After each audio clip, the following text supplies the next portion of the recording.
এখানে বলা হচ্ছে 5605 এর সাথে কোন ক্ষুদ্রতম সংখ্যা যোগ করলে যোগফল পূর্ণবর্গ সংখ্যা হবে। আগেরটা ছিল বিয়োগ করলে বিয়োগফল পূর্ণবর্গ হবে, এখন চাওয়া হয়েছে যে যোগ করলে যোগফল পূর্ণবর্গ হবে। এটা করার ক্ষেত্রে আমরা সেম আগের নিয়মেই যে ভাগের সাহায্যে বর্গমূল নির্ণয় সে পদ্ধতিতে করবো। 5605 যেহেতু দুইটা জোড় আকার আছে, 05 এখানে একটা জোড় আর 56 একটা জোড়। তার মধ্যে প্রথম টার্গেট হচ্ছে 56, এমন একটা সংখ্যা নিব যেটার বর্গ হচ্ছে 56 হচ্ছে ছোট হবে। 56 হচ্ছে বড় হইতে পারবে না, তাহলে আমরা 7 নিতে পারি। 7 বর্গ কত? 49। তাহলে 56 থেকে 49 বিয়োগ করলে কত থাকতেছে? 7 থাকতেছে। আর 7-এর দ্বিগুণ আমরা এখানে লিখবো, 7-এর দ্বিগুণ কত? 14। এখন এখান থেকে যে জোড়টা আছে জোড়টা এখানে নিচে বসাই দিবে। এখানে কত আছে? 05। 7-এর পরে 05, 705। এখন 114-এর পরে এমন একটা অঙ্ক বসাবো যে অঙ্ক দ্বারা 144 মানে যে অঙ্কটা দ্বারা গুণ করলে 705 চেয়ে ছোট হবে। তাহলে কত বসাতে পারি? যদি 5 বসাই, সে 705 চেয়ে বেশি যাচ্ছে। তো এখানে যদি 4 বসাই, এখানে যে অঙ্কটা বসবে এখানে সেম অঙ্কটা বসাইতে হবে। তাহলে এখানে 4 বসাইলে এখানেও 4 বসাবো। ঠিক আছে? আচ্ছা, তাহলে 144-কে 4 দ্বারা গুণ করলে কত হচ্ছে? 576। 705 থেকে 76 বিয়োগ করলে 576 বিয়োগ করলে কত হচ্ছে? 129। তাহলে দেখো এখানে ভাগশেষ হিসেবে আছে কত? 129। আর ভাগফল আছে কত? ভাগফল না, মানে যে বর্গমূল সেটা হচ্ছে কত? 74। এখন তাহলে আমরা এটা এভাবে করতে হবে।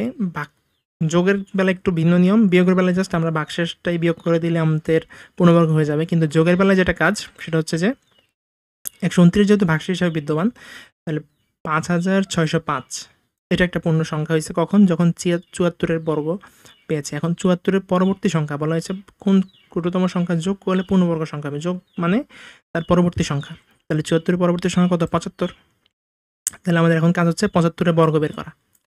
তাহলে 75-এর বর্গ মানে 75 গুণ 75, তাহলে সেটা কত? 5625।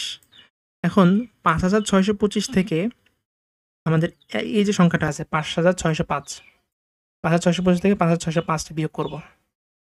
কি করব তাহলে? 5625 থেকে 5605 বিয়োগ করব। বিয়োগ করার পর যে মানটা পাওয়া যাবে সেটাই আমরা যোগ করব। তাহলে 5625 থেকে 5605 বিয়োগ করলে কত হচ্ছে? 20।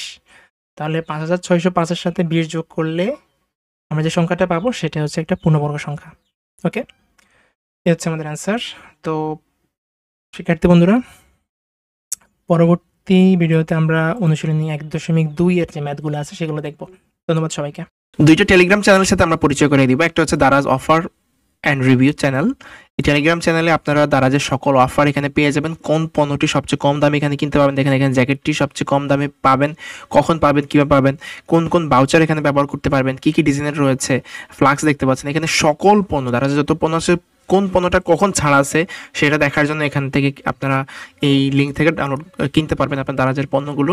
এখানে দারাজের সকল অফার দেওয়া থাকে। আমরা এই গ্রুপের লিঙ্ক বা টেলিগ্রাম চ্যানেলের লিঙ্ক ভিডিও ডেসক্রিপশন বক্সে দিয়ে রাখবো। এছাড়াও আপনারা চাইলে t.me/দারাজ অল অফার বিডি এই লিঙ্কে গিয়েও আপনারা কিন্তু এই টেলিগ্রাম চ্যানেলে যুক্ত যেতে পারেন। এই টেলিগ্রাম চ্যানেলে যাবতীয় সকল অফার পেয়ে যাবেন। আচ্ছা, আরেকটা চ্যানেল আছে সেটা হচ্ছে গভর্নমেন্ট জব সার্কুলার বিডি। এখানে আপনারা কিন্তু সরকারি সকল সার্কুলারগুলো খুব সহজে পেয়ে যাবেন। এই চ্যানেলটির লিঙ্ক হচ্ছে Telegram t.me/government job circular bd। এই ওয়েবসাইটের লিঙ্ক, এই দুইটা চ্যানেলের লিঙ্ক ভিডিও ডেসক্রিপশন বক্সে দেওয়া থাকবে। আপনারা চাইলে সেখান থেকে এই চ্যানেলগুলোতে যুক্ত হয়ে যেতে পারেন।